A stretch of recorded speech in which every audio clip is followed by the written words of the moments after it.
Estratégia e instinto são características unânimes entre as espécies animais. Afinal, é preciso sobreviver às dinâmicas da natureza. Fugir dos predadores é um desafio diário, por isso alguns animais se beneficiam de um comportamento de defesa chamado tanatose, simular a própria morte quando uma ameaça se aproxima. Na maioria das encenações, os animais ficam imóveis com as pernas esticadas ou encolhidas, virados de barriga para cima e geralmente não respondem aos estímulos externos. Quem teve que se fingir de morto hoje foram os jornalistas petistas que estavam defendendo o Hamas e receberam um entrevistado judeu, que lavou a nossa alma.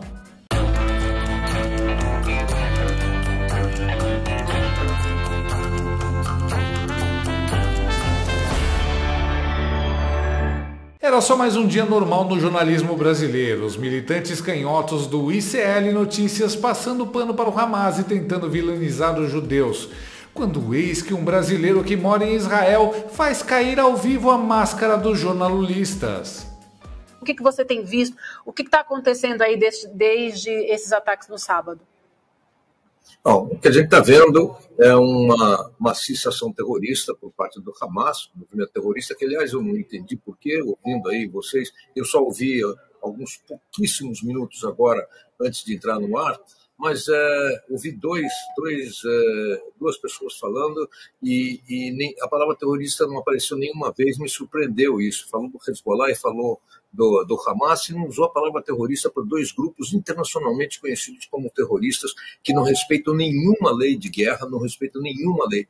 Outra palavra que eu ouvi aí que me chamou muita atenção foi o genocídio do povo palestino. Eu sou neto de pessoas assassinadas pelos nazistas na Segunda Guerra Mundial. Não conheci meus avós, infelizmente. Meu pai tinha 7 irmãos, eu não os conheci, todos foram assassinados pela máquina nazista. O povo judeu, antes da Segunda Guerra Mundial, tinha 18 milhões de pessoas.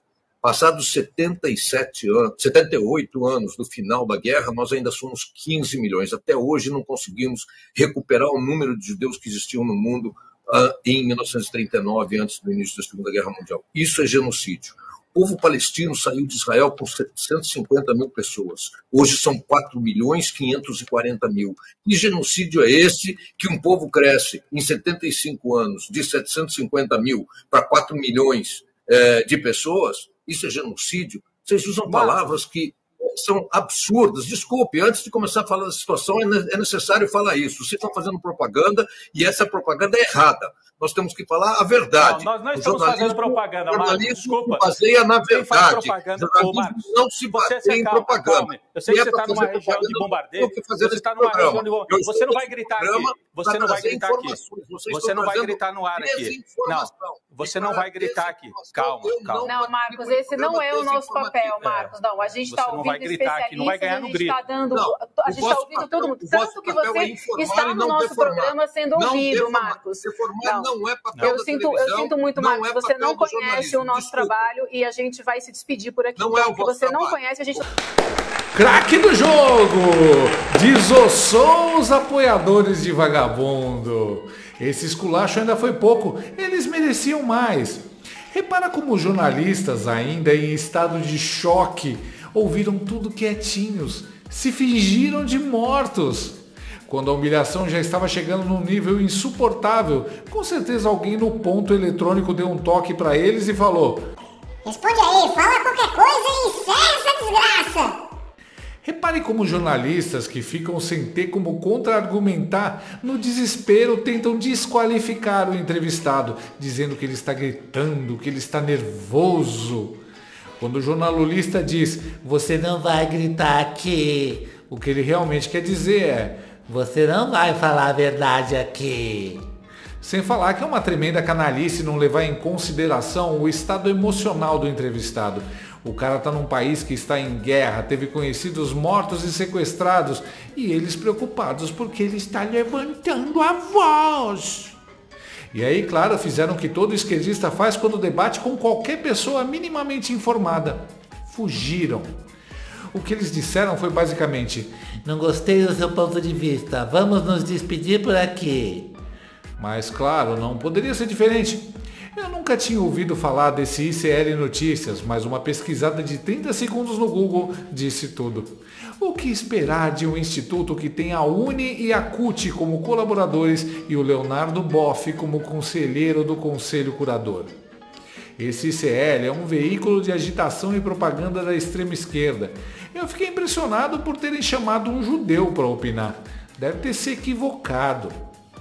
De todo jeito, eles só estavam fazendo o que os donos deles mandaram, tentar relativizar o massacre que aconteceu no sábado, culpar também Israel.